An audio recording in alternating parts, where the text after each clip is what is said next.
I just want to give a thanks to Lupita.reads. They are on Threads and Instagram and many other platforms. But reading their threads this morning gave me some thoughts that I want to share with you all.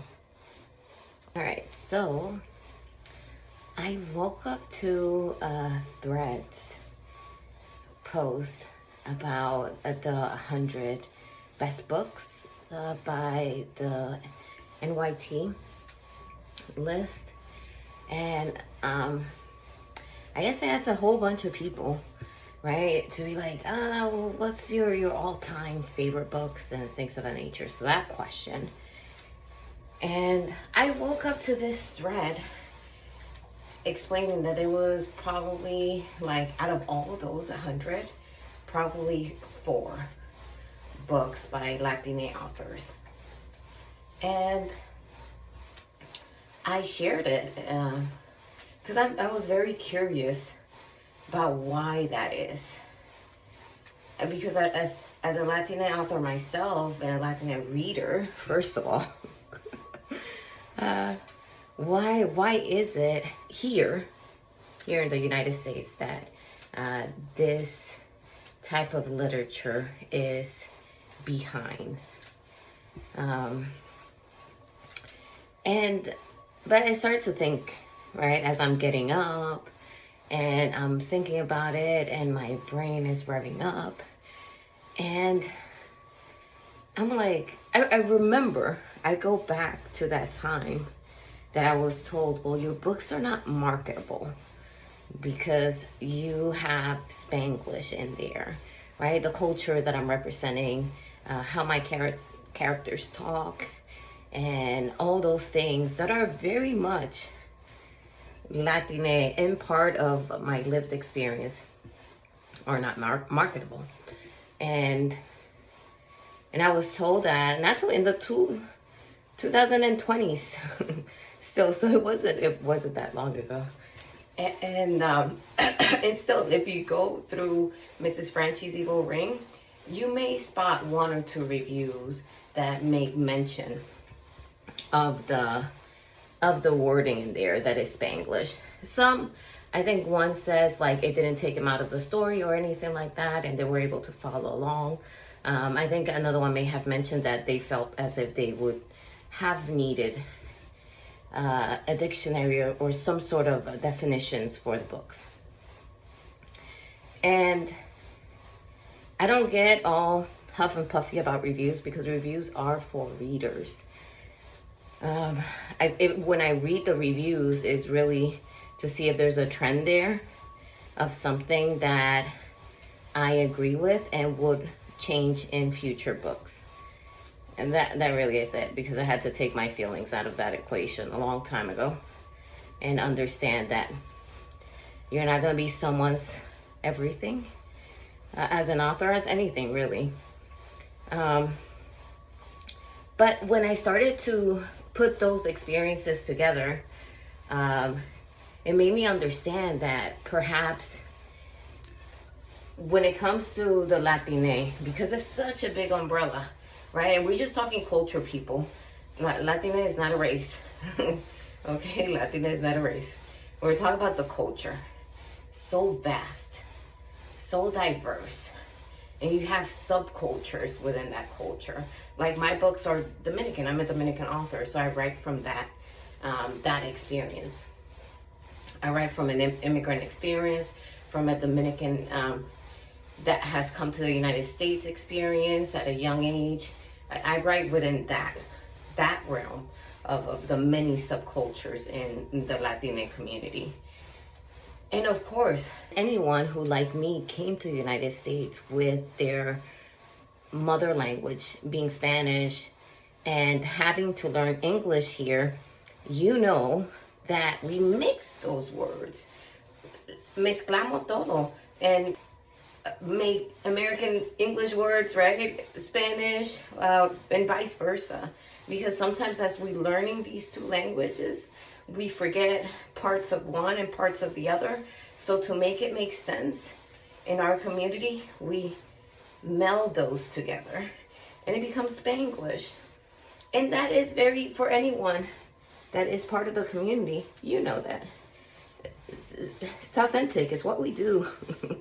We mix languages to survive here. I mean, so when I'm writing from that lived experience, that's what I tap into. The things that I've done, that I've lived, that I've seen from my culture, I write from that perspective. Which then gets me to the point that perhaps our culture, as vast as it is, and because it's so vast, and because it's so diverse, and because it has so many subcultures, that people really don't understand the culture and may feel a little overwhelmed reading it. And it also has to do with just the bias that people have. Because I saw that growing up, right? When you speak Spanish, people get offended because they automatically think you're talking about them, which I think it has more to do of someone who is insecure about themselves than anything else.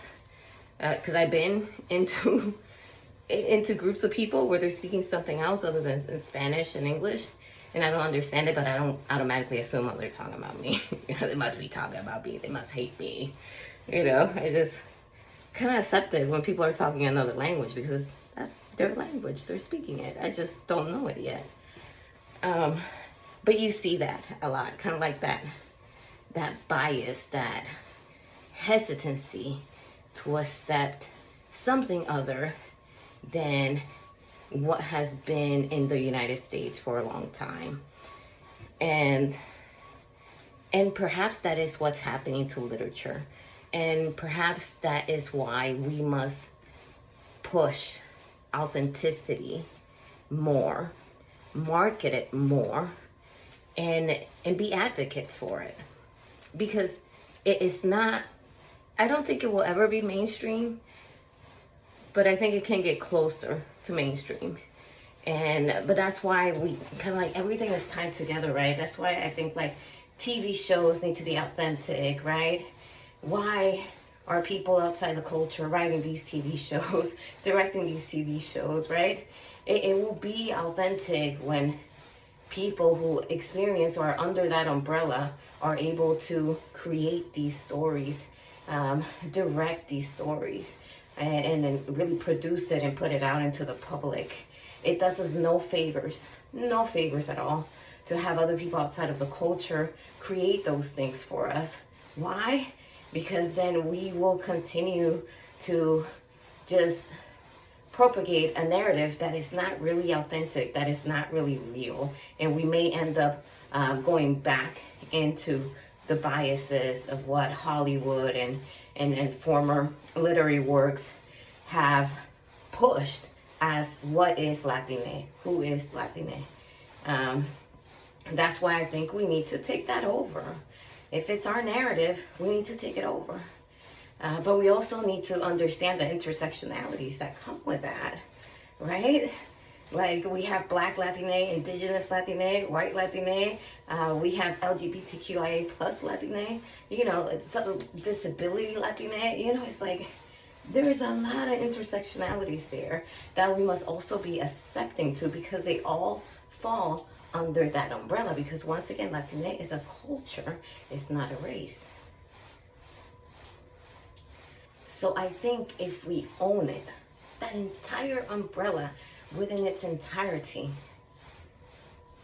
take full ownership of that, embrace it, and share it with the world, because that is our story. Our story is so connected, so diverse, peeps. And then we share it with the world, and we continue to share it. And I think it's accepting those intersectionalities that is gonna broaden that umbrella, and it's gonna attract other people outside of the culture. Because oftentimes, I hate to be the negative Nancy here, right? But oftentimes we reject those other subcultures of the Latine culture. We do, and we don't want to accept it. And that is shown in the media that we portray, in the media that we push forward with reviews and things of that nature. Because we sometimes self-reject. So if we do self-work, accept that full umbrella that we fall under, as opposed to throwing elbows left and right at one another, own our narrative. Share it with the world. And then they will see who we truly are and be accepting of that. I don't know. Link in bio for my books. They're in Spanglish.